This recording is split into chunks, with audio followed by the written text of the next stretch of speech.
আজকের এই ভিডিওটা অতি গুরুত্বপূর্ণ।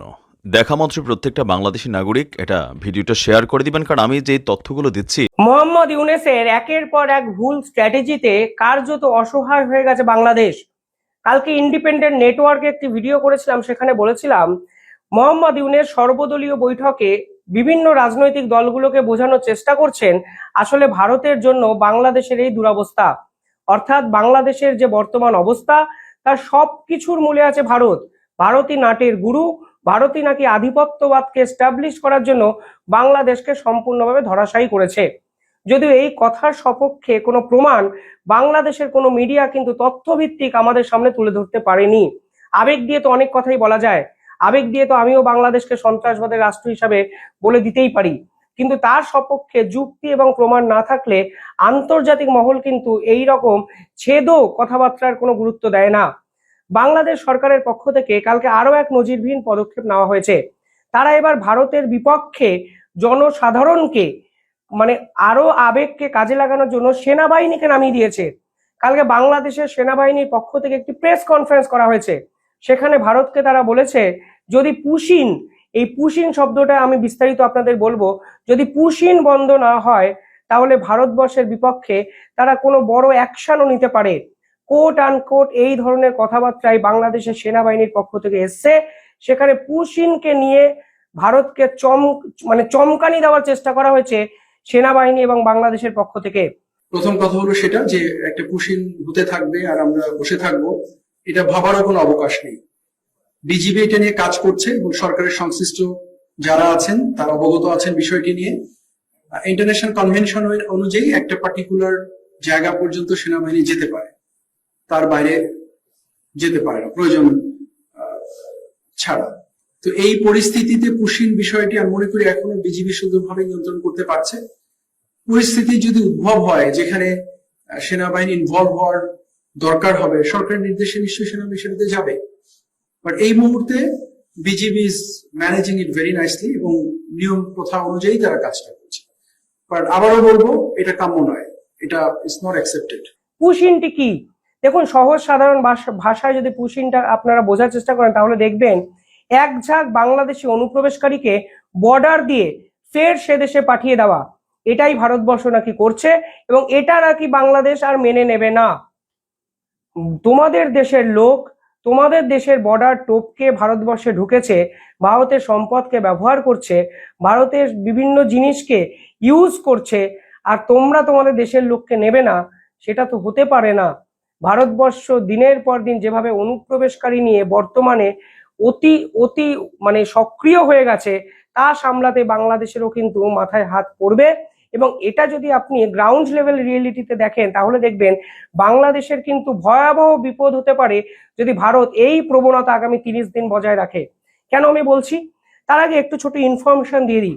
দেখুন, আগামী এক সপ্তাহ আগে গত এক সপ্তাহ আগে বলা হয়েছিল আগামী 30 দিনের মধ্যে ভারতের স্বরাষ্ট্র মন্ত্রকের পক্ষ থেকে বাংলাদেশের অনুপ্রবেশকারী এবং রোহিঙ্গাদের সম্পূর্ণভাবে এই ভারত থেকে বের করার জন্য গুরুত্বপূর্ণ পদক্ষেপ নেওয়া হচ্ছে। সরকারের পক্ষ থেকে এই টাস্ক ফোর্স গঠন করা হয়েছে এবং বিভিন্ন সেন্সিটিভ জায়গায় গিয়ে বিভিন্ন ডকুমেন্ট চেক করছেন সরকারি আধিকারিকরা, এবং সন্দেহভাজন কেউ থাকলে বা প্রপার যদি ডকুমেন্ট না দেখাতে পারে তাহলেই তাকে বাংলাদেশি হিসাবে চিহ্নিত করা হচ্ছে এবং একদম যুক্তিগ্রাহ্যভাবে বাংলাদেশকে ইনফর্ম করা হচ্ছে। এবং বাংলাদেশ যখন নিতে চাইছে না তখনই বর্ডার থেকে বিএসএফ বিজেপির হাতে এদেরকে তুলে দিচ্ছে। এরকম কিছু উদাহরণ আমরা দেখেছি।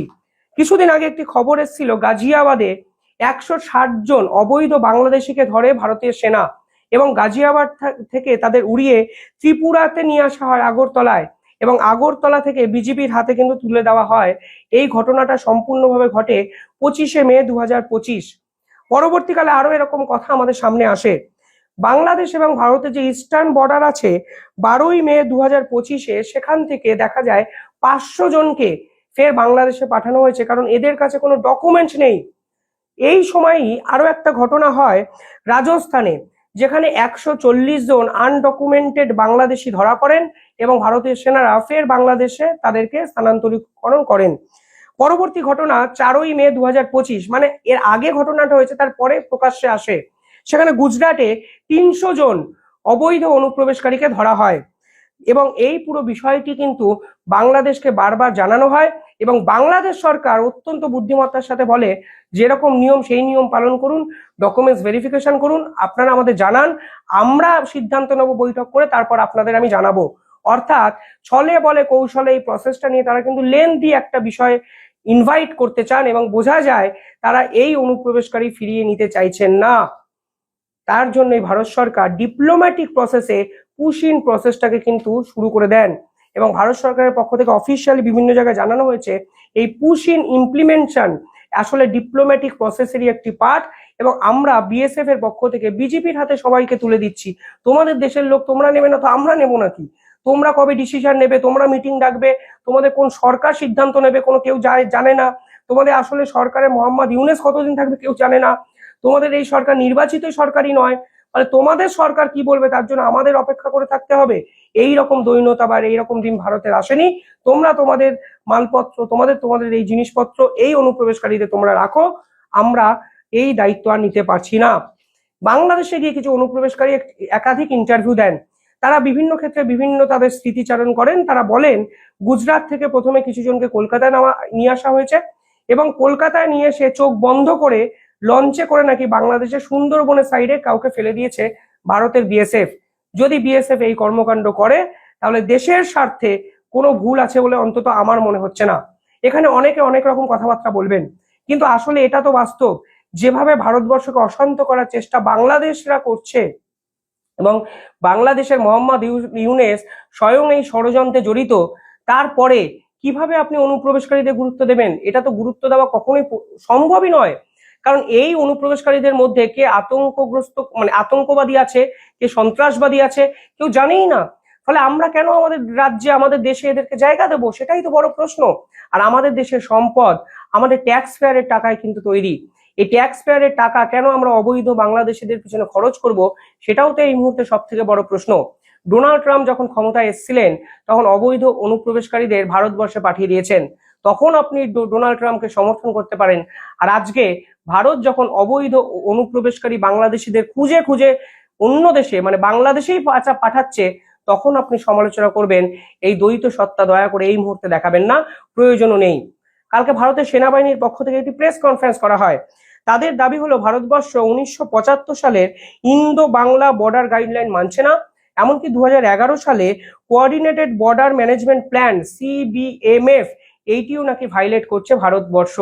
এবং ভারতের পক্ষ থেকে অফিসিয়াল স্টেটমেন্ট এখনো আসেনি, বাট পরিষ্কার বোঝা যাচ্ছে বাংলাদেশের এই অভিযোগকে পাত্তাই দিচ্ছে না ভারত।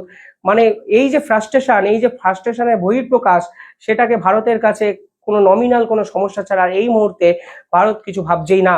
অর্থাৎ একদিকে ব্যবসা বন্ধ করে অর্থনীতির মেরুদণ্ড সম্পূর্ণ ভেঙে দিয়েছে ভারত, অন্যদিকে স্ট্র্যাটেজিক্যালি এত মানুষকে তোমাদের দেশে পাঠাচ্ছে, এদেরকে ভরণ পোষণের দায়িত্ব সেই সরকারের কিন্তু নিতে হবে। বাংলাদেশের কাছে এইটা কেন চ্যালেঞ্জিং? কারণ অলরেডি কয়েক লক্ষ রোহিঙ্গাকে বাংলাদেশ সরকার জায়গা দিতে বাধ্য হয়েছে। উল্টে আরাকানদের সঙ্গে হাত মেলানোর চেষ্টা বাংলাদেশের মাধ্যমে করার চেষ্টা করছে আমেরিকা। এই রোহিঙ্গাদের ভরণ পোষণের দায়িত্ব আপাতত আমেরিকা সামলালেও কোনো না কোনো দিন এই সমস্যা বাংলাদেশের সব থেকে বড় সমস্যা হবে। ইতিহাস ঘাটলে আপনারা দেখতে পারবেন যা বর্তমানেও কিন্তু এই রোহিঙ্গা ইস্যুতে জর্জরিত হয়ে গেছে এই মোহাম্মদ ইউনুসের সরকার। আর এর পরে অবৈধ অনুপ্রবেশকারী যাচ্ছে বাংলাদেশে, যাদেরকে কোথায় রাখবেন, কে খরচ করবে, তাদের মেডিকেল ট্রিটমেন্ট, তাদের ভরণ পোষণের দায়িত্ব, এবং এই পুরো বিষয়টা আসলে এটা প্রমাণ করে অর্থনৈতিকভাবে শুধু নয়, ডিপ্লোম্যাটিক স্তরে বাংলাদেশ আসলে ঠিক কতটা দুর্বল এবং আন্তর্জাতিক স্তরে এক্স্যাক্টলি কোথায় দাঁড়িয়ে আছে। যে তারা মুখে শুধু ভারতের বিপক্ষে কথা বলছে, বাতেলা দিচ্ছে, কার্যকারিতার দিক থেকে মস্ত বড় একটা শূন্য। একটা ব্যবসায় বন্ধ করে, ল্যান্ড পোর্ট বন্ধ করে 6000 কোটি টাকার ঘাটতি, সেখানে এই ধরনের অনুপ্রবেশকারীকে ফিরিয়ে নেওয়া সত্যি খুব কঠিন কাজ মোহাম্মদ ইউনুসের। কিন্তু কাজটা কঠিন কে করলেন? মোহাম্মদ ইউনুসই তো করলেন।